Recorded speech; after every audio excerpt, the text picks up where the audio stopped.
Hi, everyone. Welcome back to the Health Bridge. It's Dr. Sara Gottfried. I'm here with Dr. Pedram Shojai. Hi, Pedram. Hello, Sara. Hi, everybody. Hey, so we're talking about how to deal with an unsupportive spouse today.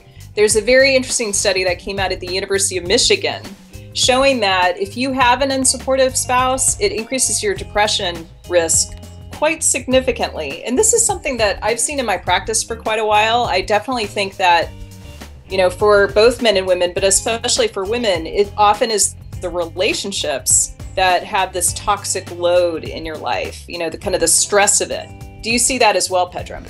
Oh my goodness. Some of the most squeaky wheel support calls we get from people that are in our programs in the years that we've done stuff is, man, I'm trying to do all the right things, but my toxic relationship at home, my spouse makes fun of me. It's been a very big thing with how I've had to step up and help people through some of their life-changing programs, because it's one thing for you to want to change your life. It's another thing to break bread with a person who doesn't care.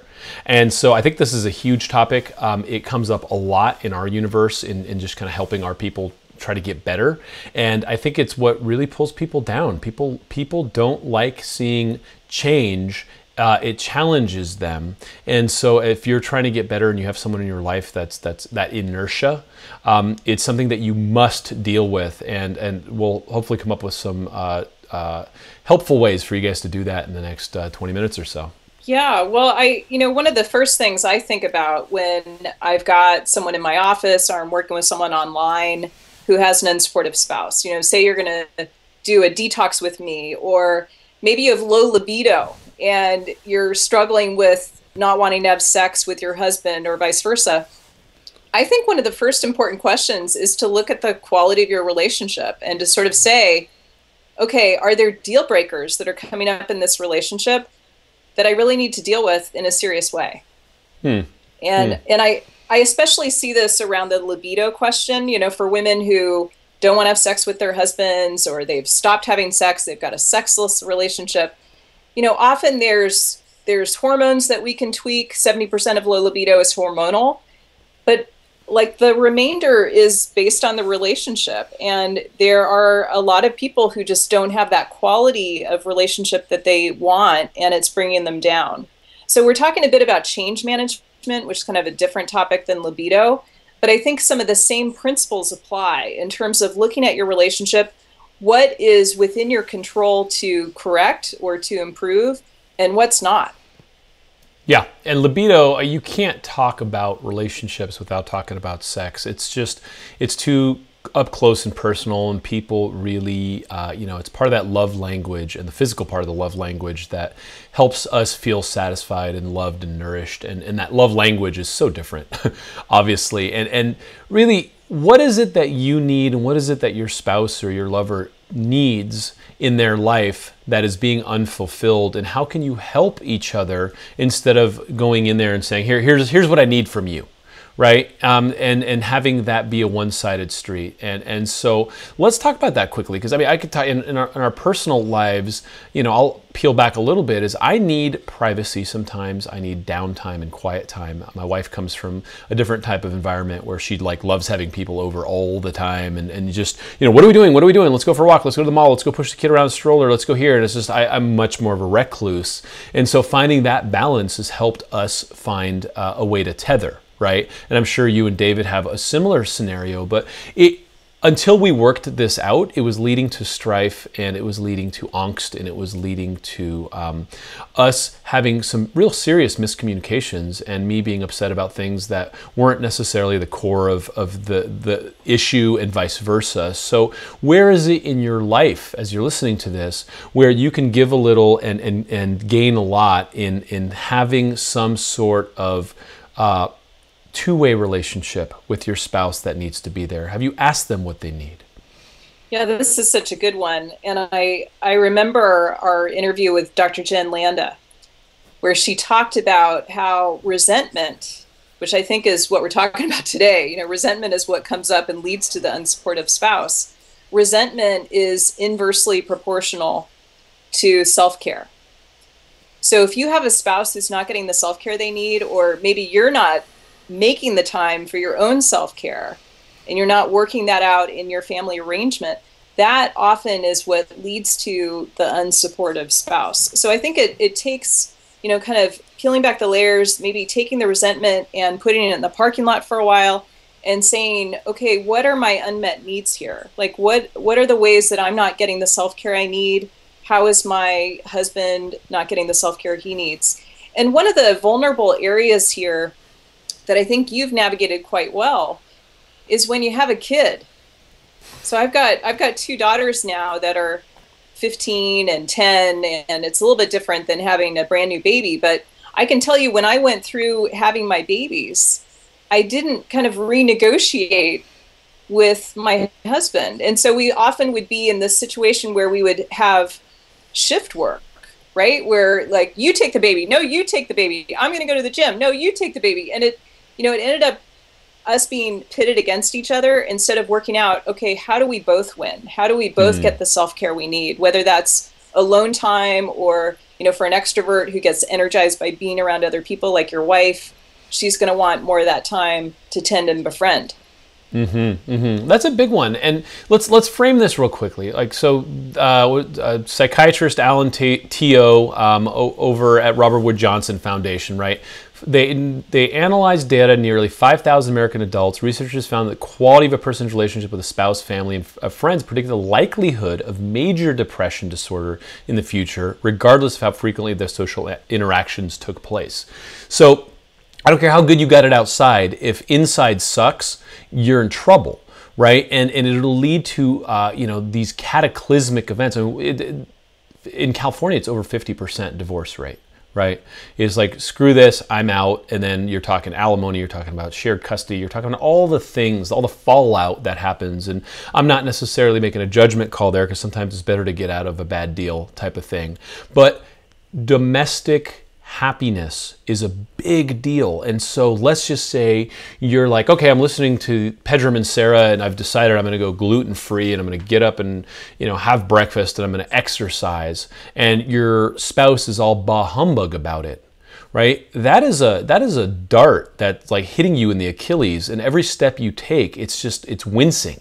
So how can you recapitulate that, and what do you need to do to make that right, so that you can help each other? And Sara and I will come up with some kind of practical steps for you guys in the next few minutes. But there is a subtle thing that happens when someone starts challenging the status quo in humanity.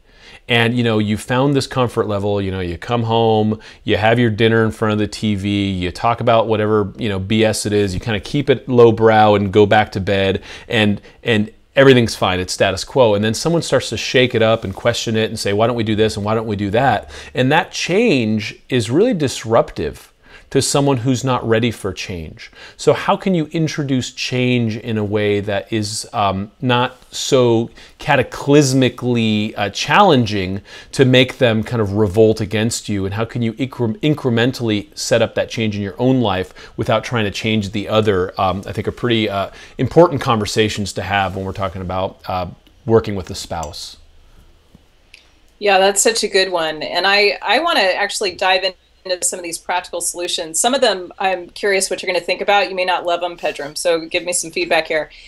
So one is a lesson that I learned from a woman named Gigi Sage.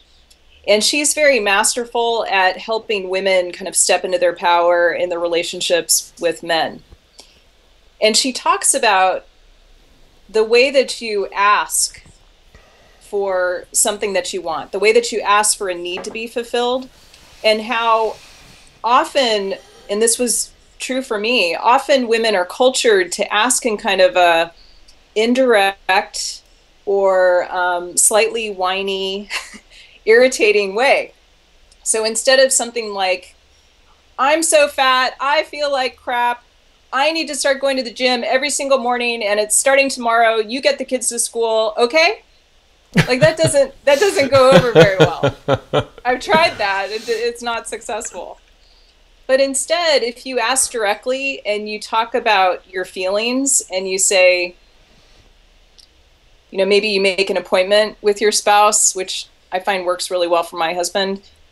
And I say, honey, I so appreciate the the ways that you provide for us. I so appreciate the all the things that you do to contribute in our family. And I know you do a lot already with the kids, and you do a lot to, allow us to afford to live in the Bay Area. And I appreciate so many of those things. I feel like I'm not exercising enough, and I want to work with you to come up with a solution for how I can start exercising regularly. Would it work for you for me to go to bar class 2 mornings a week? I'm flexible on which days those could be, but I'm wondering if you could take the kids to school on those 2 days. I really feel like I don't have enough exercise, and if you could do this for me, it would mean so much. And so there's a way that Gigi Sage is saying, kind of access the hero in your husband and connect to that appreciation that you have, and then also be really direct about what it is you want. So what do you think about that, Pedram? What's in it for me? Right? And I'll have sex with you 2 more times per week. Now we're talking. Now we're talking, sister. So that's where the brain goes, right? Is like, okay, she wants something from me. And so, what I would say there is like, standing there on the other side of that is like, and I understand that, you've been trying to get away and go fishing and this, that, and the other. Let's work out a fishing trip for you so that you can get what you need out of, life. Because I know how you rejuvenate and restore is different than how, like I might go to bar a couple days a week. You go off, and camp or whatever it is, right? And so that then becomes kind of like a business negotiation, and you come to terms and you shake and agree on it. And if both sides agree to follow and don't renege on their end of the bargain, it becomes a really interesting way of having a healthy relationship at home. I mean, look, I'm going for a 15-day trip with between Sundance and a mastermind. I'm going skiing for about 12 days, and I had pre-negotiated this because she knows that that's my church and that's what it is, and I've had to pay out certain things and make sure that I showed up and was there and held the baby and all these types of things. But it becomes a very interesting way of running a relationship, saying, look, what do you need, work wife? What do you need, Sarah, right, to help you help yourself? And how can I be supportive there? And how can you support me back? And how can we negotiate? Let's put these things on the table versus building up resentment and charge and eventually snapping at each other because, it's all about you and all about nagging or whatever it is that happens in an individual dynamic, household, right? And so, yes, women tend to be on the naggier side, and I'm being very kind of generalizing here, right? Men complain about them nagging, and women complain about their husbands maybe, just not listening and being kind of dismissive, right? That's kind of like the overarching stuff that I hear in the clinic, right? So what is that? And how can you bridge that gap? And what's the love language there? But at the end of the day, having resentment and having toxic spouse in the house is not helping either of you, right? So sidestepping that is really the name of the game. Communication is it. But the question is, how can you communicate effectively with your spouse? Because a lot of times those channels have broken down. You've been married for 30 years and it's just like bah humbug, like there's nothing you can do. So really approaching it in a way of saying, look, let's reconcile our differences. Let's really find some middle ground, and coming out with building up, like I love the positive psychology, love cushion methodology of just building up some positive charge and doing a few really nice things for the other to really help them say, wow, that was really sweet, and then allow them to kind of bring down their guard a little bit and don't feel like you're, like a mosquito landing on their arm. Everyone's defensive, right? Like, I'm so stressed, I don't have time, we don't have enough money, stop asking me for things, right? So if you come into someone who's in that mode asking for things, forget about it, right? They're already in like fight or flight. Yeah, this is so good. And I really appreciate that you brought up love languages, because I think when you talk about that positive charge, you want to actually, narrow it down a little bit so that you're making sure that you're delivering that positive charge, whatever you want to call it, appreciations, or, really acknowledging in a specific way what you love about them. When you're doing that positive charge, it has to be in their language. And so it might be fun for you and I to talk a little bit about our love languages. We're talking here about Gary Chapman, who's the amazing minister who's got this New York Times bestseller, The 5 Love Languages. And he talks about how all of us have kind of these innate 2 or 3 love languages. And the 5 are, you'll have to help me with this, words of affirmation, physical touch, quality time, acts of service, and gifts. And usually the 2 or 3 that mean the most to you do not mean as much to your partner. And so you have to be able to give that positive charge in their language. So my husband's love language is quality time. He loves time. And if I say to him, I'm going to go to bar class, I'm going to start going 5 days a week and see you later, like that is taking away love in his language. And my love language is acts of service. So I could do acts of service for him all day long, and it doesn't have much impact because that's my love language, not his. What's your love language, Pedram? I love quality time, and acts of service are also there. I kind of straddle those two. And words of affirmation mean nothing to me. They just kind of bounce. I don't really care for gifts. I don't want stuff. Physical touch, I just go for a massage. You know what I mean? Like those things aren't there. And so it's really interesting to see that. My wife's a quality time person too. So for us, it's kind of easy because then we just got to find a place where we can interface with quality time, where it's not like, hey, I'm dragging you on this hunting trip, right? Because she would die, right? And doesn't want to do that. And I don't want to go. We just had this the other day. We had, lunch with a couple, right? And then the guy's a cardiologist. He got called in for something. So she's like, great, you're coming, so we're going. And I said, no, I'm not coming on a play date with the girls. I'm just... I won't do it, right? I won't do it. I won't put myself in that situation. And so she's smart enough to know that that's not going to work out for her. So she immediately called Mike Yang and is like, hey, we're coming to LA. Can you meet us? And all of a sudden she's like, okay, I got a tradable commodity. I got your best friend coming. I'm like, okay, cool. Smart girl. Everyone loves time with Mike Yang. Oh, totally. I was like, yeah, okay, I'll get in the car for that, right? And so knowing that has really saved it, because that would have fallen, it would have been a fallout, right? It would have been like, okay, well, he bailed and now we're not getting our quality time. It was girlfriend time instead of family time and all that.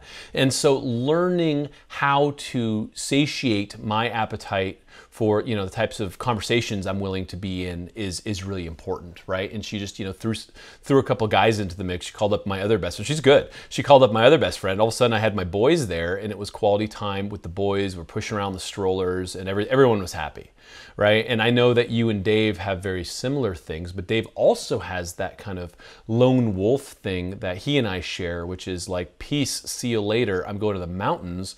And that's not necessarily where you like to hang out. Oh, it's true. Yeah, he says he can't hear his voice unless he's like standing in the middle of a river or, hiking 10 miles. And that is so not my thing. I totally appreciate it. But it's knowing those nuances about each other that I think can really make a difference. I want to bring in a little Western science here because, I can't resist. John Gottman. So John Gottman he runs the Love Lab in Seattle. He's affiliated with the University of Washington. And he talks about, some of these really specific things that can help to improve your marriage, your relationship with your spouse. And one of them is making sure that you have 4 appreciations for any criticism that you have for your spouse. And just running that math in your mind, I think our default setting is about 99% of the criticism to every 1 appreciation. So this is something you got to get super conscious about. And it's amazing how it works. My husband and I sometimes will do a couple of rounds of appreciations, especially if we're in a fight. And it diffuses the conflict. It gets us to get out of the, you did this, and, feeling so hard done by, you won't go on the detox with me. And instead allows you to say, okay, here's what my spouse is saying. Let me own my reactivity here. And let me tell you what I appreciate about you. And it just totally shifts the energy. I do that slightly differently, and I've learned this over the years because it turns into an enormous conflict if it's like, oh, you got attitude? You want to see attitude? Here we go, right? And you know, that doesn't end well. We all know this, right? So if I see my wife is not in a great way, I'll just be like, I'll just grab the leashes and be like, hey, I was going to walk the dogs. You want to come? Right? And we'll not talk about anything serious until we've walked 5-10 minutes. Hey, look at that tree, look at that bird. Just diffuse, right? And go for a walk and kind of clear the air, and let's just spend some quality time doing quality things that are neutral, that are beneficial to both of us before even going there. But if someone's coming at you in an escalated way, I mean, this is Aikido 101, right? Is if someone's coming at you, you kind of absorb and you move out of the way. You don't take the direct brunt. You don't fight fire with fire. It's not the most appropriate way to engage in even battle, let alone with your spouse, right? Is you want to, in Tai Chi we call it suck and spit, right? Like you want to absorb and then move with somebody, not as if they're an adversary, but you know, heart to heart, and say, okay, well, you know, they just came home, they're having a really rough day, right? And this isn't the time, right? Like if I've had a really long day and I'm still like mentally somewhere doing something that she can't see, it just looks like I'm staring at a computer screen, and she comes in with, hey, bop, bop, bop, bop, bop, bop, I just kind of put up my hand now and say, please give me a minute. Instead of like, you know, stop it, stop it, stop it, right? And she gets it. And so that love language is, it's not even that loving, but it's just like, hey, whoa, hold on. You just walked in on a thing that you can't see, but it's a thing, right? And so people who don't respect that in their own house and don't have a language around that end up tripping on each other's boundaries all the time, and offending each other all the time. And then you are in this tit for tat. So then all of a sudden when you're like, hey, I want to go to my bar class, and it's like, well, screw you, I don't have time, or, you know, I pay the bills, and, you know, all the nasty places we can go. There's no cushion, right? There's no love, and it's all conflict. And that's a big deal. That's a huge deal. I really like your Aikido analogy here, because I think, you know, it's important to keep in mind that it takes two people to get triggered and to get into a conflict and have the resentment boil up.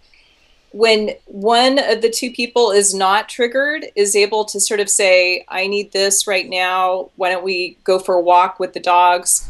Like, that is such a helpful way to keep the two people from getting triggered. And even, you know, I want to emphasize there's science behind the moving the big muscle groups. So going for a walk, moving your quadriceps, like that really helps you kind of, you know, shake it off and not be a bitch. It really makes a difference. And it's very effective for teenagers, I've found. So I don't have a dog, but I take my daughter for a walk, get those big muscle groups moving. And another thing I do is I imagine, this is a little visualization, I imagine creating figure of eights between my daughter and me. I do this more with my daughter. I don't need to do it so much with my husband, but kind of I visualize this figure of eight between her and me when we're in a conflict. And it's just sort of a way that gets me to calm down and not to go down that rabbit hole of getting pissed off and feeling like a victim and getting bitchy about something that we're discussing. So I really like the, you know, take the dogs for a walk, move the muscle groups.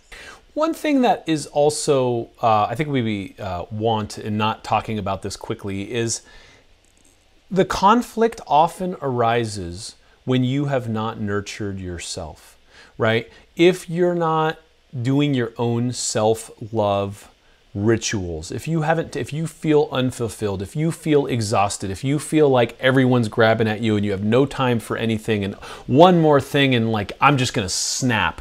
And, you know, your wife comes home and says, honey, do you mind taking out the trash? You're like, God damn it. You know, it's like, you're like exploding. And it's just like, you know, how do I have to walk on eggshells around this guy, right? Whereas if I've taken a few breaks and I've gone out and done my Tai Chi, and, you know, I take my phone calls walking around instead of sitting, and doing all the things that I know that will keep me from just being a grumposaurus by the end of the day, then she doesn't deserve that. No one deserves that, right? And so you got to make sure you clean up your side of the fence. Now, if you're like, look, I'm doing it, but my spouse just doesn't want to and doesn't care, that's when, you know, a lot of the challenges come up. I have this a lot in some of our programs. It's like these people have been like just elevating and feeling so much better in life, and their spouse is just like, nope, I'm staying right here. I don't care. Screw you and all your hippie food. And that's when you start. That's when you start doing your Aikido, right? That's when you start figuring out how to, you know, lovingly do this war of attrition to help yourself and not have them tie you down, because your personal evolution is partially tied to your spouse, but you can't be stuck in a codependent relationship where you're not allowed to grow. And that's a huge rabbit hole that maybe we'll do a whole show on. But if you're helping yourself, don't get preachy. Don't try to change them, just lead by example. I think that's kind of the quick and dirty way out of that conversation, is just show them how much better it can be, without being preachy or naggy, because no one wants that. Oh, that's so good. And, you know, one of the huge benefits here is that as you start to eat the hippie food, as you start to eat the food that nourishes you the most and is like got this positive epigenetic charge, you become that nicer person, the one that is more understanding, who's doing the self-care so that you've got more of a bandwidth to deal with your Grumposaurus spouse. And I also think there's an important assumption here, and I'm guilty of this as well. We often feel like our spouse should be in lockstep with us as we make change. You know, like, oh, I've decided I'm going to get off of dairy, gluten, and sugar, and I'm going to do that tomorrow, and we're not going to have any food in the house that has any of those items, and you better be on board or else life's going to be miserable for you.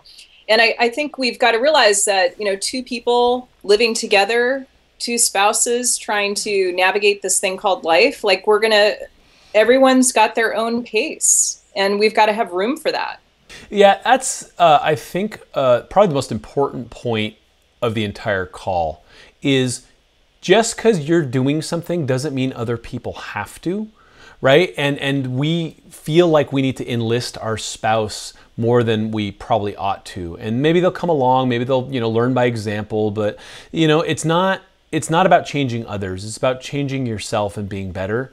And they'll take notice eventually, hopefully.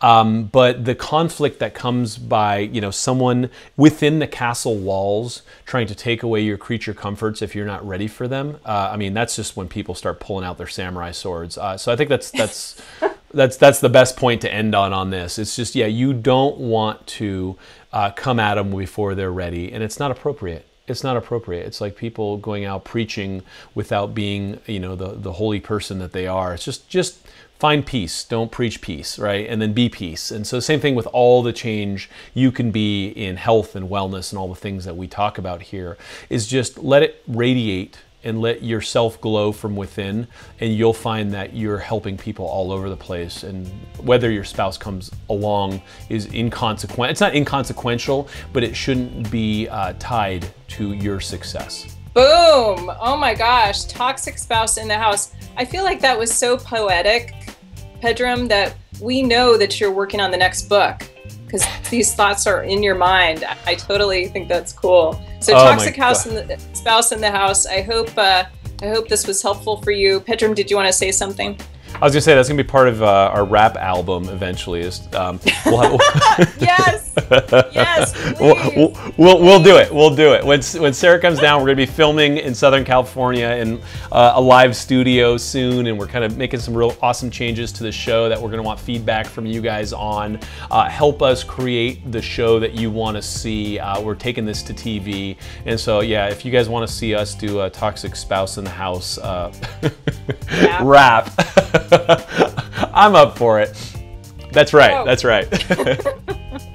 Okay, I think this has been awesome. Guys. Yeah, healthbridge.com, facebook.com/thehealthbridge. Let us know what you think. We value your opinion, and we'll see you next time.